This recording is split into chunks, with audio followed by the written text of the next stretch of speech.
મને ખબર છે આ નિર્ભય ન્યૂઝની સાથે હું વાત કરું છું. 2027ના ઇલેક્શન પહેલા મારા પર પણ ગુનો સાબિત કરીને મને પણ જેલમાં નાખવાનું ષડયંત્ર કરશે, પરંતુ અમે ડરવાના ગભરાવાના નથી. નમસ્કાર, હું છું ગોપી ગાંગર અને આપ જોઈ રહ્યા છો નિર્ભય ન્યૂઝ. મારી સાથે સ્ક્રીન પર તમને અત્યારે અનંત પટેલ દેખાઈ રહ્યા છે. અનંતભાઈ સાથે આજે ચર્ચા કરવી છે કારણ કે દેશ આઝાદીનો આજે 80મો સ્વાતંત્ર્ય દિવસ મનાવી રહ્યો છે, પરંતુ આદિવાસી વિસ્તારમાં હજી પણ એવા ઘણા બધા મુદ્દા છે જેને લઈને આદિવાસીઓએ પોતે પણ લડાઈ કરવી પડી રહી છે, આંદોલન કરવા પડી રહ્યા છે.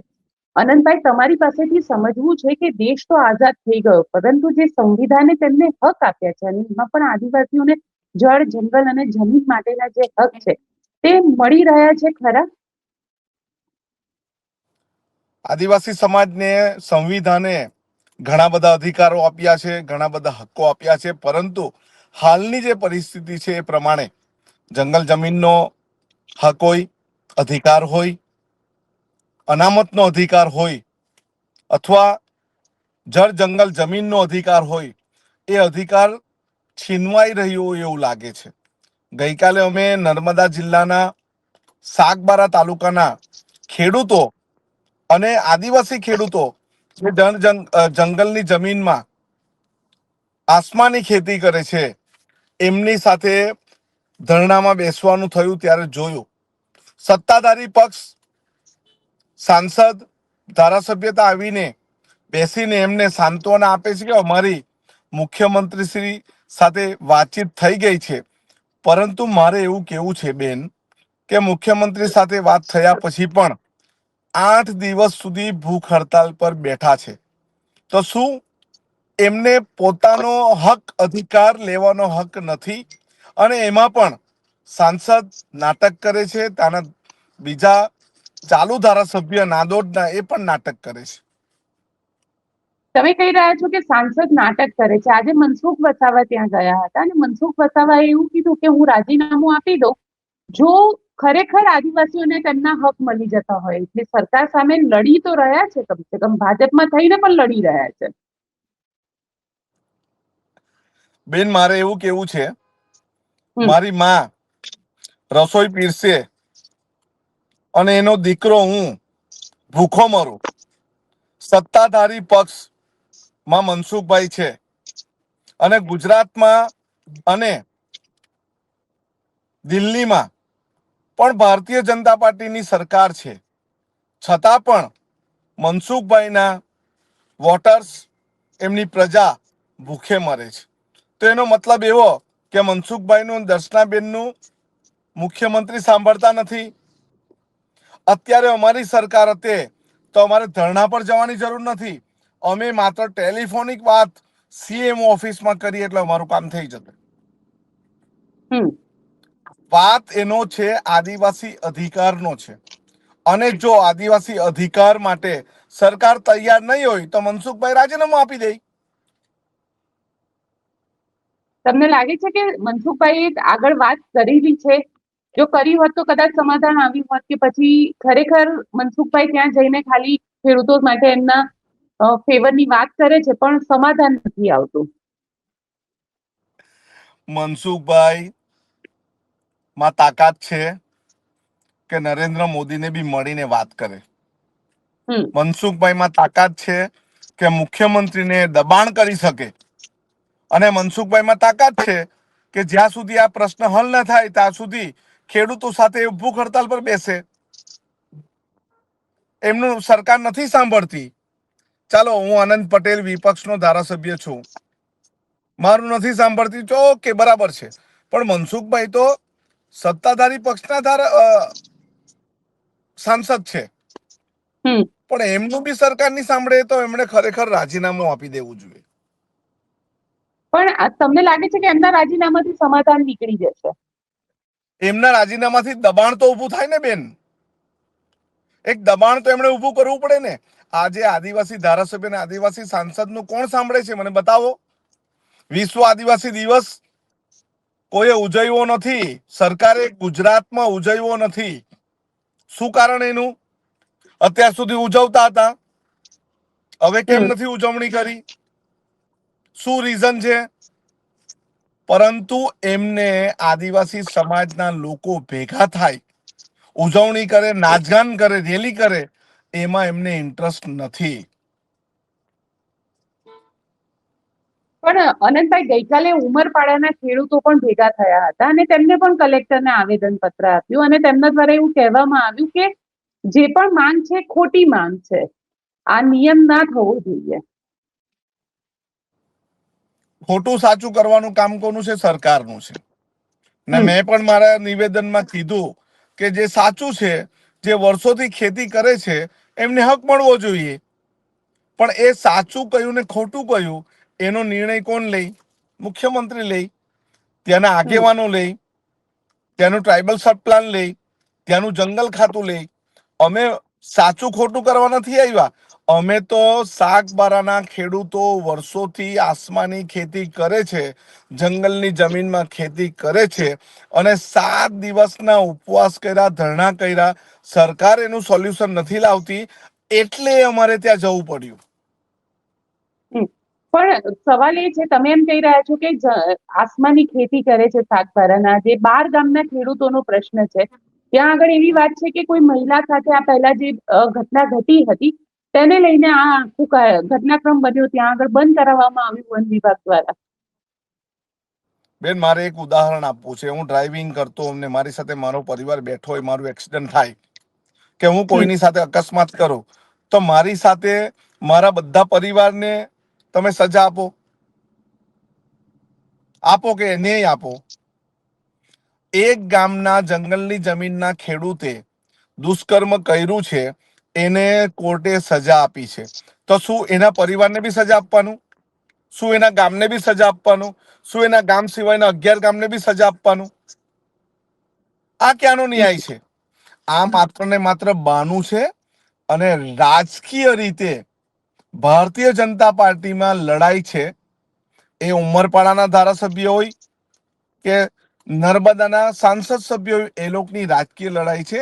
અને આ માત્ર વોટ બેંક બચાવવા માટેનું ષડયંત્ર છે. તમને એવું લાગે છે કે આ ભાજપની અંદરની લડાઈ છે, જેમાં આદિવાસીઓ શિકાર બની રહ્યા છે? શું? ભારતીય જનતા પાર્ટીના નેતાઓની અંદરની લડાઈ છે, જેના કારણે આદિવાસી એનો શિકાર બની રહ્યા છે. એકદમ સાચી વાત.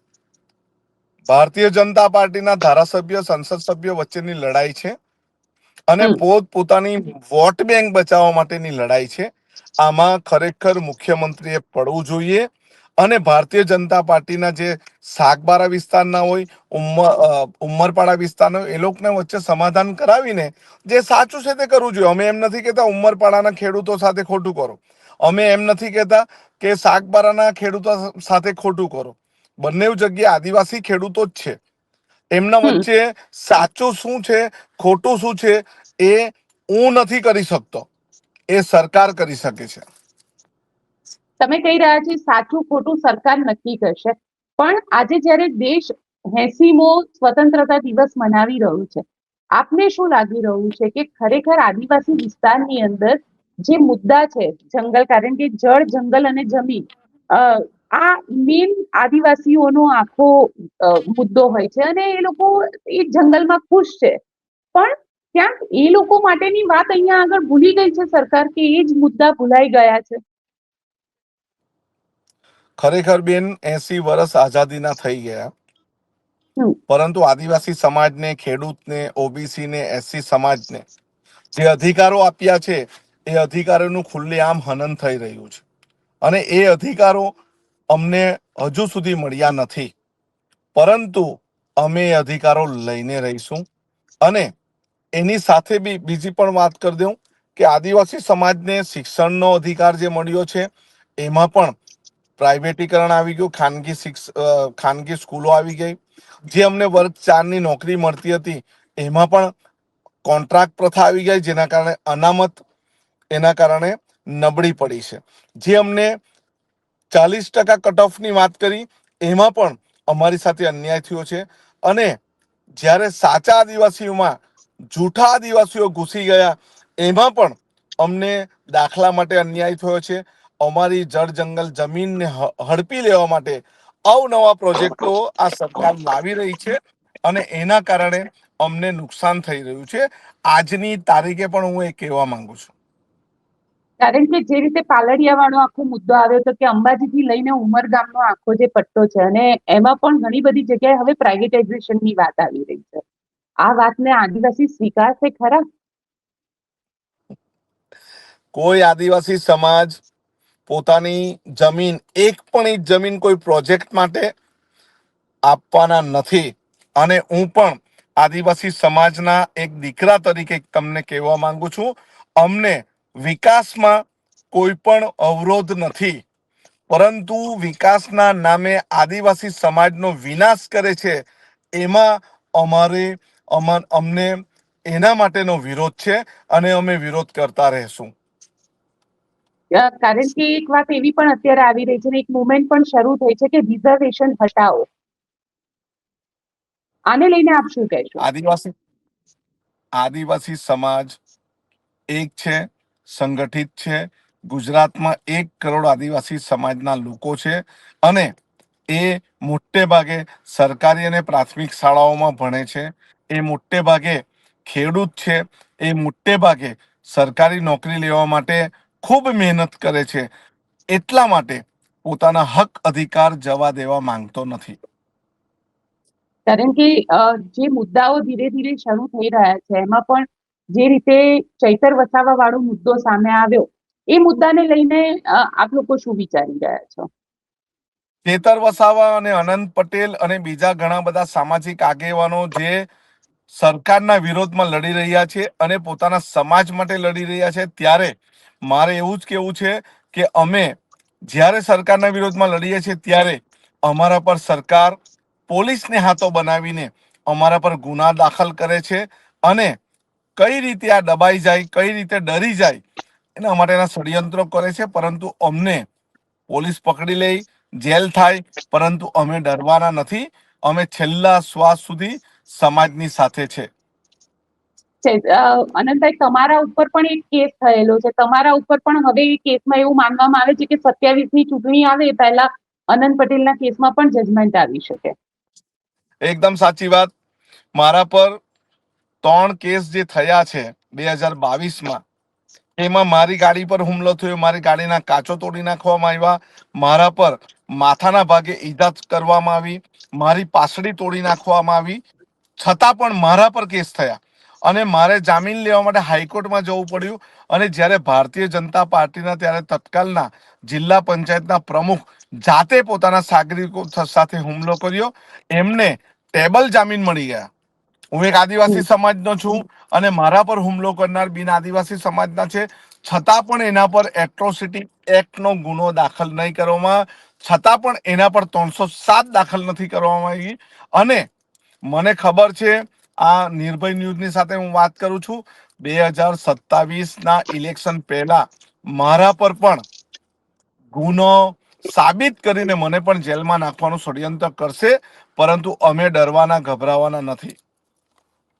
તમને એવું લાગે છે કે સરકાર ખરેખર, કારણ કે જે રીતે આ ચૈતર વસાવા વાળો કેસ સામે આવ્યો છે અને ચૈતરભાઈની ધારાસભ્ય પદ પણ હવે રદ થવાની વાત થઈ રહી છે, કારણ કે 7, 8, 9 અને 10 સપ્ટેમ્બરમાં વિધાનસભાનું સત્ર મળવાનું છે, ત્યાં આગળ તમારા આ મુદ્દાને તમે ઉભા કરશો? હું અત્યારનો શાકબારનો મુદ્દો પણ વિધાનસભામાં ઉચકવાનો છું અને જે રીતે ચેતરભાઈનો મુદ્દો હોય કે બીજા પણ આદિવાસી આગેવાનના પર કેસો થયા છે, એનો મુદ્દો, એ તમામ મુદ્દાઓ ઊંચકીશ. અને આદિવાસી વિસ્તારમાં જે પ્રોજેક્ટો જઈ રહ્યા છે, આદિવાસી સમાજની જમીન જઈ રહી છે, જંગલ જઈ રહ્યું છે, એના બાબતનો પણ હું મુદ્દો એ ઉચકીશ. તમને લાગે છે કે જે વિકાસ શહેરોની અંદર થઈ રહ્યો છે, જે વિકાસની વાત બીજે બધે ગુજરાતમાં કરવામાં આવી રહી છે, આદિવાસી વિસ્તારમાં એવું કંઈ જ નથી. જો સ્ટેચ્યુ ઓફ યુનિટી બનાવ્યું, પણ આદિવાસી યુવાનોને ત્યાં રોજગારની વાત હોવી જોઈએ, તો એ રોજગાર નથી થઈ શક્યો. સ્ટેચ્યુ ઓફ યુનિટીની વાત કરીએ, આપણે કેવડિયાની વાત કરીએ, માત્ર ને માત્ર સરકારે સારી સારી કંપનીઓ, સારી સારી કોર્પોરેટને ત્યાં હોટલો આપી દીધી. પણ મારે તમારા માધ્યમથી એમને પૂછવું છે કે કોઈ પણ આદિવાસી દીકરાને નોકરી મળી છે? કોઈ પણ આદિવાસી દીકરાની હોટલ છે?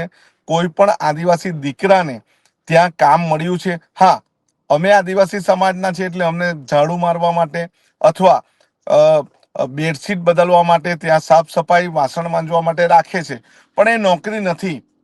અમારી હિસ્સેદારી, અમારી જમીન છે, અમારો વિસ્તાર છે, તો અમારી હિસ્સેદારી 70% હોવી જોઈએ.